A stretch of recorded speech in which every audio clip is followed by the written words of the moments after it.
লাইলাতুল কদর আসলে কোন রাত তা আমরা কেউই জানি না। লাইলাতুল কদর সম্পর্কিত আল্লাহ রসুল সাল্লাল্লাহু আলাইহি সাল্লামের একটা বিখ্যাত হাদিস নিয়ে প্রতি বছরই অনেকে প্রশ্ন করেন।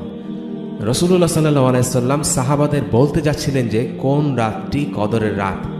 যাওয়ার পথে তিনি দেখেন দুইজন লোক ঝগড়া করছে, আর লাইলাতুল কদর কবে সে কথা ভুলে যান।